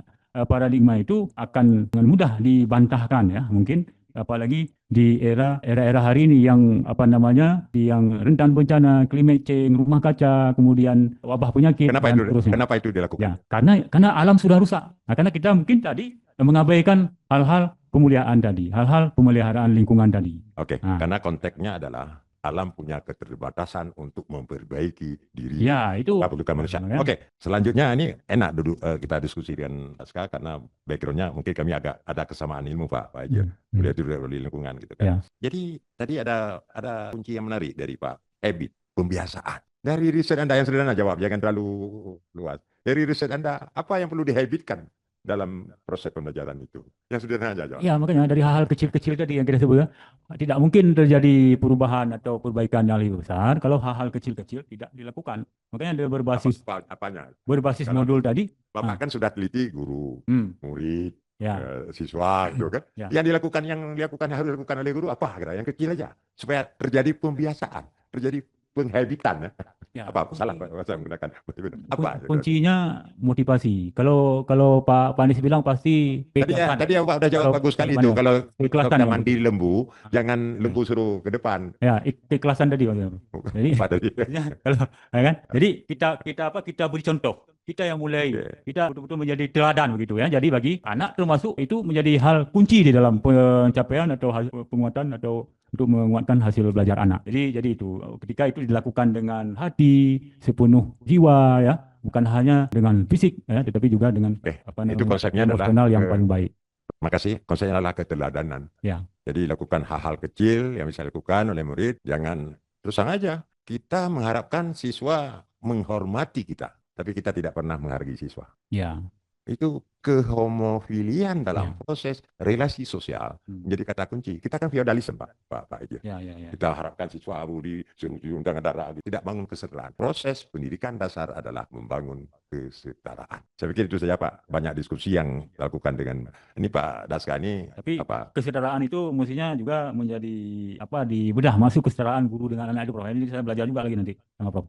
Oke, terima kasih Pak. Konsep kesetaraan itu. Oke, baik. Terima kasih Prof. Rusli selaku promotor. Jadi para penguji sudah semua ya, penguji luar, penguji para promotor, dan tadi ada pertanyaan dari Sugeng ya, berbeda lagi, nggak ada konsep pelajar Pancasila ya, sudah berubah dengan mungkin yang konteks sekarang ini sudah smart learning, dan setiap setiap perubahan posisi menteri ada perubahan yang dilakukan. Tadi sudah dijawab oleh promotor Prof. Rusli ya. Kita ketahui bersama dulu kita dengar ada KTSP, kemudian Kurkilas, kurikulum merdeka, sekarang udah deep learning, yang pada intinya sebenarnya tadi sudah disampaikan oleh hakikat dari pendidikan itu sendiri. Salah satunya ya, menjadikan anak didik akhlakul karunia terkait dengan kompetensinya ya, kompetensi. Saya pikir itu yang dapat saya sampaikan. Jadi ini berjalan terus, apalagi DGs ya. SDG sendiri nanti akan berubah lagi. Dulu kita dengar MDG ya, MDGs Millennium Development Goals 2015.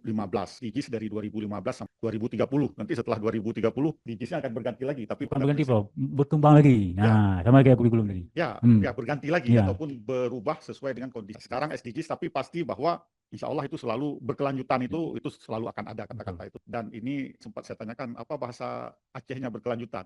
Jadi melanjut ya. Yang melanjut itu Pak Seni itu tahu pasti kan, melanjut. Tidak ada istilah yang lebih ideal lagi kalau kita buka kamus. Terpaksa harus kita pakai itu kan. Yang lain saya lihat bahasa Acehnya sudah mantap kali.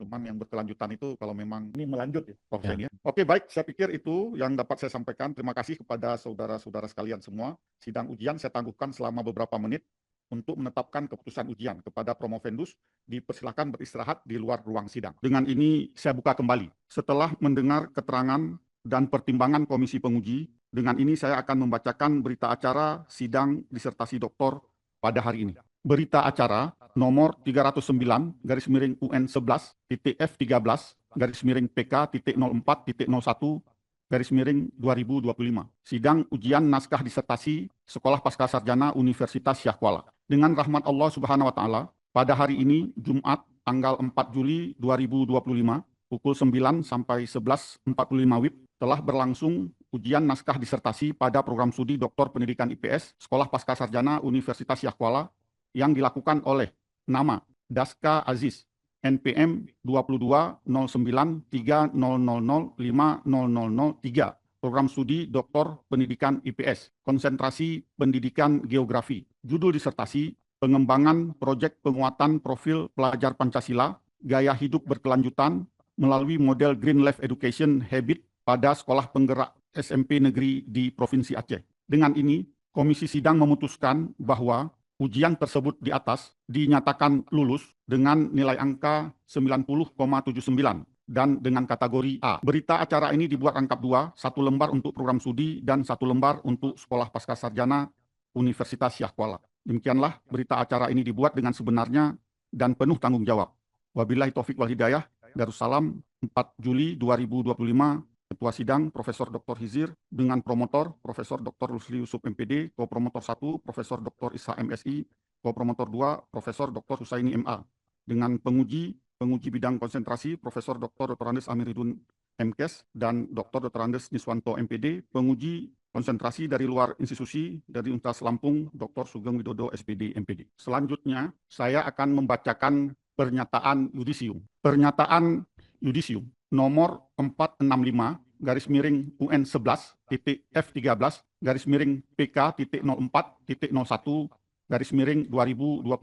Pertama, setelah mempertimbangkan seluruh persyaratan administrasi dan akademik serta hasil-hasil ujian saudara, maka Sekolah Pascasarjana Universitas Syah Kuala memutuskan Saudara Daska Aziz dengan NPM 22093000500003 program studi Doktor Pendidikan IPS dinyatakan lulus dengan kategori yudisium cum laude dengan IPK 3,93 dan masa studi 2 tahun 6 bulan. 2. Berdasarkan undang-undang, peraturan-peraturan, dan kelaziman-kelaziman yang berlaku dalam lingkungan pendidikan tinggi di Indonesia, maka kepada saudara diberikan hak dan wewenang penuh untuk memakai gelar doktor dengan singkatan D besar R kecil di depan nama saudara. 3. Oleh karena saudara telah lulus dalam ujian, maka atas nama Universitas Syah Kuala, saya mengucapkan selamat kepada saudara. Yang keempat, harapan kami saudara dapat menjaga nama baik Universitas Syah Kuala sebagai alma mater saudara dan semoga ilmu yang saudara peroleh dapat saudara baktikan bagi kemajuan ilmu pengetahuan bangsa dan negara. Darussalam 4 Juli 2025, Direktur Sekolah Pascasarjana Universitas Syah Kuala, Profesor Dr. Hizir. Baik, untuk selanjutnya kami persilahkan kepada doktor baru, Dr. Daska Aziz untuk menyampaikan sambutannya. Disilahkan. Baik, terima kasih atas kesempatan yang diberikan secara singkat mengingat waktu Jumat. Pertama, pada kesempatan yang amat baik ini, saya mengaturkan terima kasih kepada pihak Pascasarjana, dalam hal ini Direktur Pasca beserta jajaran yang telah menerima, melayani, dan memberikan fasilitas yang cukup baik ya kepada kami sehingga bisa menyelesaikan studi di program di Sekolah Pascasarjana ini. Dan seperti saya sampaikan tadi adalah studi S3 yang ketiga saya di SPS WSK dan alhamdulillah pada hari ini setelah diberikan kesempatan untuk menyelesaikan tahap akhir. Kepada Bapak Promotor, Prof. Rusli, Prof. Isa, Prof. Husaini, terima kasih atas arahan, atas petunjuk yang terus-menerus diberikan sampai hari ini juga, dan itu menjadi catatan penting, menjadi muatan baru. Tidak lain adalah bagaimana kedoktoralan saya betul-betul memiliki kelayakan dan bisa meneruskan para senior-senior ya, dan betul-betul menjadi standar yang harus saya junjung tinggi untuk masa-masa hadapan untuk penerus-penerus kita yang akan datang. Dan itu saya berjanji komit untuk mempertaruhkan itu baik kepada Pasca maupun kepada promotor dan juga kepada Bapak penguji, Pak Dr. Nis, Pak Prof. Amir, Pak Dr. Sugeng. Terima kasih atas arahan, atas masukan, banyak masukan yang disampaikan. Kami kira ada yang telah tertampung dalam penyempurnaan riset disertasi saya, mungkin juga ada yang belum. Tentu ini menjadi diskusi, menjadi pembahasan lanjutan untuk kesempurnaan pada riset-riset kita yang akan datang. Saya kira demikian, terima kasih kepada semua, terutama kepada istri tercinta juga baru hadir, ya, dan anak-anak juga rupanya datang. Alhamdulillah, terima kasih kepada mereka-mereka atas dukungan doa mereka juga selesai ya yang studi yang ketiga ini ya. Sebelumnya saya studi di S3 Geografi UKM, kemudian saya pindah ke studi Sains Sosial Pembangunan juga di UKM, kemudian juga terakhir pindah lagi ke Doktor Pendidikan Ilmu Sosial. Terima kasih kepada mereka-mereka, mudah-mudahan menjadi motivasi kepada anak-anak saya dan juga kepada generasi dan kader-kader saya di jurusan, dan juga ada beberapa kawan-kawan lain di luar, karena tidak ada hal yang tidak mungkin.